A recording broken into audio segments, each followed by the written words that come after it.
Hello dear students, once again we are with the new topic of biology. आज हम biology के नए topic के साथ में हैं। तो टॉपिक है हमारा ब्रीथिंग एंड रेस्पिरेशन। आज की क्लास में हम डिस्कस करने वाले हैं ब्रीथिंग के ऊपर कुछ पॉइंट्स।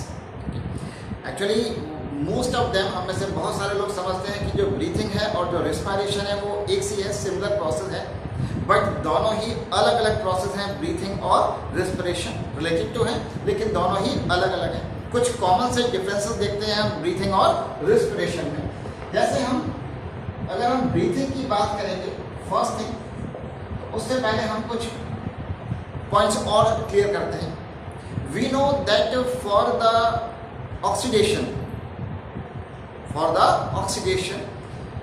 इन आवर बॉडी, अपनी बॉडी में ऑक्सीडेशन के लिए, किसके ऑक्सीडेशन के लिए? फूड के ऑक्सीडेशन के लिए हम क्या करते हैं? हम ब्रीथ इन करते हैं और ब्रीथ आउट करते हैं।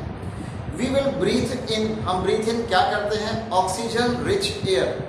हम ऐसी एयर जो ऑक्सीजन रिच होती है उसको ब्रीथ इन करते हैं, और हम ब्रीथ आउट क्या करते हैं? हम जो CO2 रिच एयर है उसको हम ब्रीथ आउट करते हैं।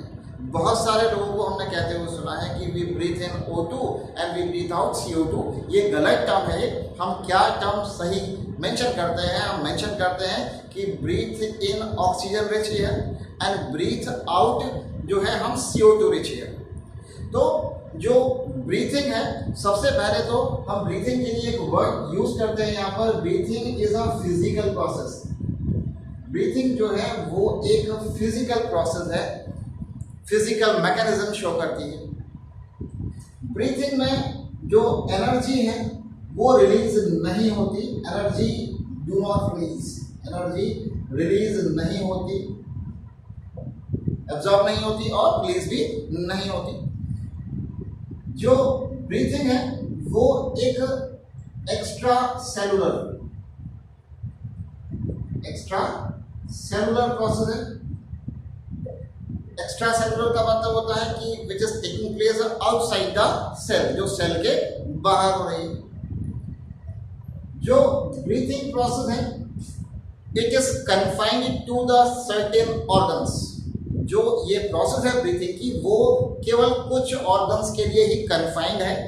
जैसे कि हम बोलते भी हैं कि ये जो प्रोसेस है वो इसके अंदर हमारे क्या क्या इन्वॉल्व हो गए? हमारे लंग्स इन्वॉल्व हो गए, हमारा ट्रैकिया इन्वॉल्व हो गया, हमारी नोज इन्वॉल्व हो गई। तो मतलब कुछ certain organs, confined to certain organs, मतलब कुछ ऑर्गन्स के लिए ही इन्वॉल्वमेंट होता है। तो दैट मीन्स ये जो कुछ पॉइंट्स हैं वो हमको बताते हैं कि जो ब्रीथिंग है वो क्या है। अगर हम इसको कंपेयर करते हैं रेस्पिरेशन से, तो कुछ और पॉइंट्स भी हम लोगों को मिल जाएंगे। हम कंपेयर करते हैं रेस्पिरेशन को। ये एक फिजिकल प्रोसेस थी, this is a chemical process. ये एक केमिकल प्रोसेस हो गई जिसके अंदर केमिकल्स का इन्वॉल्वमेंट हो गया। Respiration is a chemical process which is taking place inside the body. Energy do not release, energy is released. Energy जो है is released in the form of ATP. ATP is known as the energy currency of the cell. So it is energy is released, energy do not release. Extracellular process, it is intracellular process.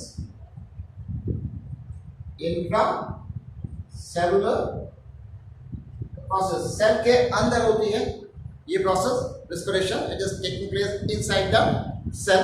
Her cell के अंदर हो रही है, और आपको मालूम है cell के अंदर एक ऑर्गन होता है, एक ऑर्गेनील है, सॉरी, माइटोकॉन्ड्रिया। माइटोकॉन्ड्रिया जो है it is the site for respiration, वो साइट है रेस्पिरेशन के लिए। और it is not confined to the certain organs. ये सर्टेन ऑर्गन्स के लिए कन्फाइंड नहीं है, not confined to certain organs. It is taking place almost every cell inside the body. हमारी बॉडी के अंदर ऑलमोस्ट हर सेल में ये प्रोसेस हो रही है। तो this is the common difference between the breathing and the respiration. ये डिफरेंशिएट हो गया। When we talk about how the breathing will take place कौन कौन से ऑर्गन्स इन्वॉल्व होते हैं ब्रीथिंग में। So first we are making a list कि कौन कौन से जो ऑर्गन्स हैं वो इन्वॉल्व हैं ब्रीथिंग में। नेसल पैसेज, हमारी जो नोज है वो कार्टिलेज से मिलकर बनी हुई, बोन्स नहीं होती। और इसका जो पार्टीशन है सेप्टम का, जो बीच में दोनों नोज के बीच में जो पार्टीशन है, नोज नेसल पैसेज में हमारे हेयर्स भी होते हैं। और बहुत सारा हमें हमेशा एडवाइस किया जाता, we should always breathe through the nose due to सब रीजंस। कुछ रीजन से हमें ऐसा बताया जाता है। क्यों? क्योंकि नोज में हेयर्स प्रेजेंट है जो डस्ट पार्टिकल्स को ट्रैप करते हैं और अंदर जाने से रोकते हैं रेस्पिरेटरी ट्रैक्ट में। हमारे जो नोज है वहाँ पर म्यूकस का प्रोडक्शन है। म्यूकस जिसके अंदर certain enzyme like lysozyme is present, वो एंटी बैक्टीरियल प्रॉपर्टी कंटेन करता है जो जर्म्स को किल कर देता है। और थर्ड रीजन कि हमारी जो नेसल पैसेज है उसके अंदर जो है वो ब्लड वेसल्स जो है वो बहुत ही सुपरफिशियल है, जो एयर कंडीशनिंग का काम करती है। जो वार्म एयर या फिर जब कूल एयर जाएगी तो उसके टेम्परेचर को मेंटेन करना भी नेसल पैसेज नोज का ही काम है। तो नेसल पैसेज इन्वॉल्व हो गया ब्रीथिंग में। नेसल पैसेज इन्वॉल्व है ट्रैकिया। ट्रैकिया जो है वो हमारा कार्टिलेज का बना हुआ पाइप है जो प्रोटेक्टेड है सी शेप्ड कार्टिलेजिनस रिंग्स से। ट्रैकिया आगे जाकर डिवाइड हो जाता है ब्रांचेस में, जिन ब्रांचेस को हम लोग ब्रोंकस और फाइन ब्रांचेस को हम लोग ब्रोंक्यूल्स बोलते हैं।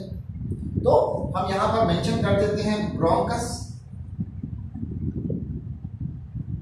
ये जो ब्रोंकस है उनका जो एंड है, ब्लाइंड एंड बोलते हैं, वो एल्वोलाई, एल्वोलस भी लिखा होता है, एल्वोलाइज। दैट आर जो एल्वोलाइज हैं वो क्या है, वो बैलून लाइक स्ट्रक्चर्स हैं, बहुत थिन वॉल्ड होते हैं, उनके ऊपर ब्लड वेसल्स की कवरिंग होती है जिसके थ्रू एक्सचेंज ऑफ गैसेज होता है। तो ये जो स्ट्रक्चर हमने देखा हम लोगों ने, एल्वोलीज हैं, ब्रोंकस, जो ब्रोंक्यूल्स हैं, वो सब मिलकर लंग्स को फॉर्म करते हैं। तो that means these are the organs involve in the breathing process. किसमें इन्वॉल्व होते हैं? ये ब्रीथिंग प्रोसेस में ये ऑर्गन्स इन्वॉल्व होते हैं। जब हम ब्रीथिंग की बात करते हैं तो हम जब इनहेल करते हैं तो हम बोलते हैं इंस्पायरेशन, और जब हम एक्सहेल करते हैं तो हम बोलते हैं एक्सपायरेशन। एक्सहेल करना और इनहेल करना।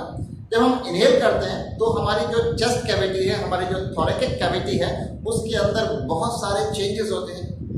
क्या क्या चेंजेस होते हैं हम एक डायग्राम के थ्रू देखेंगे हम यहाँ पर। इंस्पायरेशन जो है वो एक इस तरह की प्रोसेस है।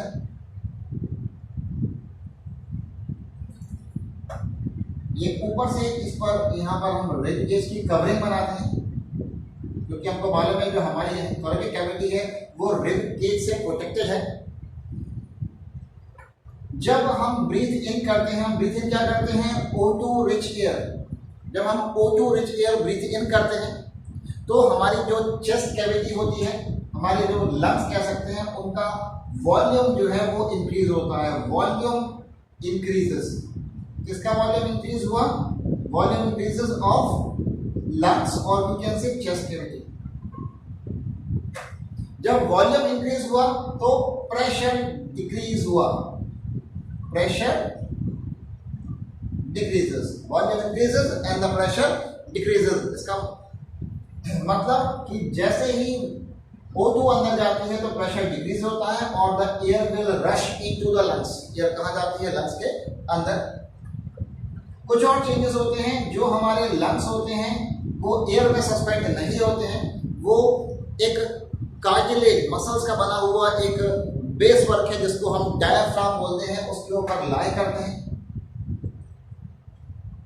डायफ्राम के ऊपर जो लंग्स हैं वो लाई करेंगे और when the volume will increase it will becomes flat।